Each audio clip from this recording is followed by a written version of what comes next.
देखते तो आज हम भी तादाद नहीं देखेंगे, इसलिए कि हमारा यकीन है तादाद मदद नहीं करती, अल्लाह मदद करता। सुभान अल्लाह, सुभान अल्लाह। और फिर सलाउद्दीन अय्यूबी ने तारीख में ये बात रकम कर दी, वो 12,000 की फौज ने 4 लाख के छितरे उड़ा दिए थे। ये तारीख भी अंग्रेजों ने लिखी है, अंग्रेजों ने लिखी है कि 12,000 का मुकाबला नहीं कर सकी वो कौम। अब मैं आपको ये बात बता दूं, इस जालिम दुनिया को पता है कि तुम्हारे साथ हाथ ब हाथ मुकाबला मुश्किल है, इसलिए तुम्हारे साथ दूसरी जंग लड़ी जाती है।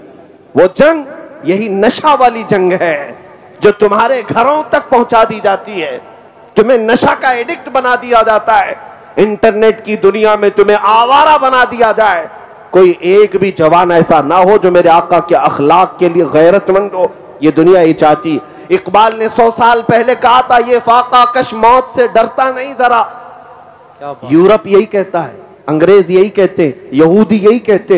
इनका हाल तो देखो, इनको काटो मारो कत्ल करो फिर भी ये जमा होते। कई मर्तबा इनको तोड़ा गया, तबाह किया गया, लेकिन इनकी अजानें अभी भी बंद नहीं हुई, इनके मिंबरों से खुतबे अभी भी खत्म नहीं हुए। जेनोसाइड एक वर्ड है, जेनोसाइड, जाकर चेक करके देख लेना। दुनिया में कई कौमों के साथ ये जेनोसाइड किया गया। जेनोसाइड का मतलब नस्ल कुशी, पूरी की पूरी कौम को खत्म कर देना। अफ्रीका में कई ऐसे धर्म खत्म हो गए, उनकी पूरी कौम को खत्म किया गया। और इस्लाम और मुसलमानों की जेनोसाइड के लिए, नस्ल कुशी के लिए एक बार नहीं 70 बार से ज्यादा कोशिशें हुई। इस पूरे दौर में बड़ी बड़ी ताकतें लग करके कोशिश की हैं। बगदाद को तोड़ करके रख दिया था, मुसलमानों की खोपड़ियों से मीनार बना दिया। दरिया दजला का पानी पूरा हमारे खून से लाल हो गया था। तराबलस को, मराकश को, लीबिया को, मिस्र को, तुनिस को और करतबा को, आप देखें स्पेन की वादियों को मुसलमानों के खून से नहलाया गया। बेहिसाब कत्ल हुए, लेकिन आज क्या अजानें बंद हो गई? क्या आज मस्जिदों से मेरे आका की बातें बंद हो गई? नहीं हुई।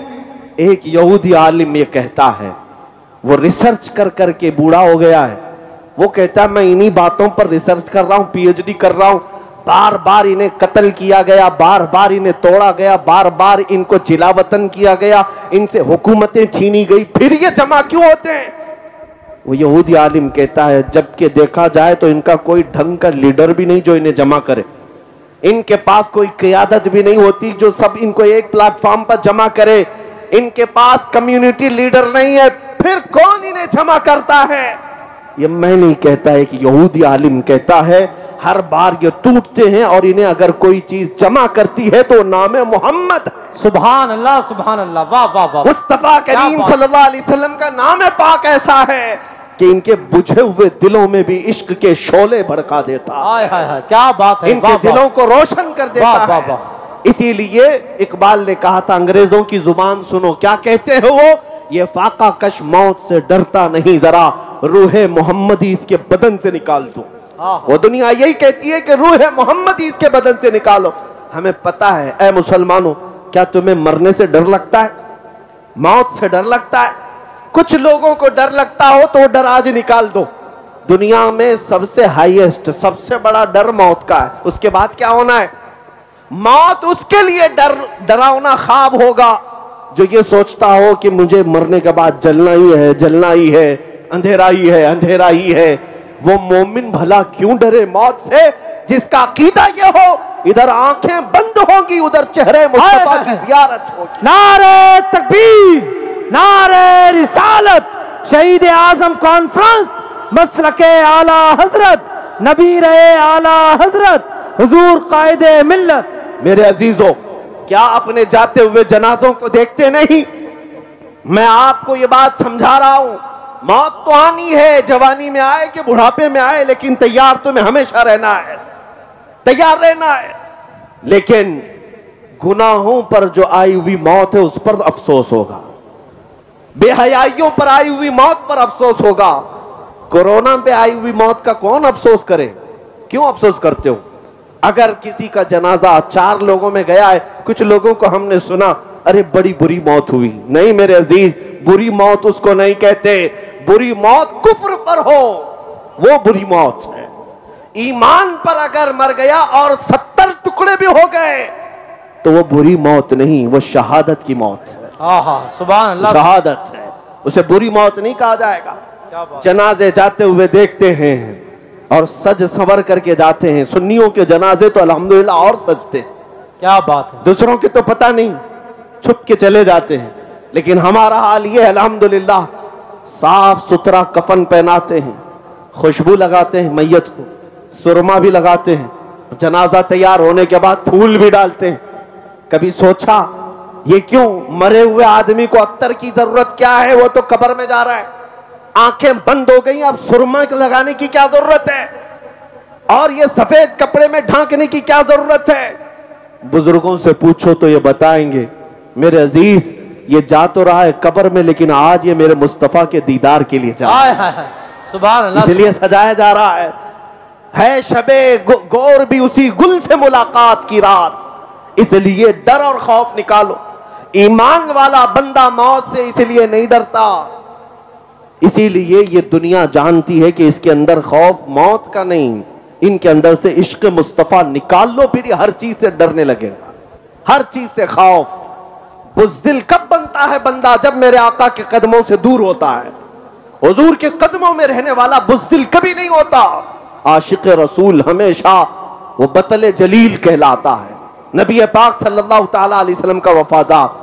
बहरहाल आज फिर से मैं आपको एक बात बता दूं कि तुम अगर ये सोचते हो कि कुछ लोगों की नौकरी का सवाल है, कुछ लोगों के लिए लड़की का सवाल है, कुछ लोगों के लिए अपने बिजनेस का सवाल है, अगर पूरा हुजूर की सुन्नतों पर आ जाऊं, नौकरी का मसला आ जाएगा, कुछ लड़कियों का मसला आ जाएगा, किसी के तिजारत का मसला आ जाएगा। ये सब शैतानी वसवसे हैं जो तुम्हारे दिमाग में चल रहे हैं, सब शैतानी वसवसे हैं।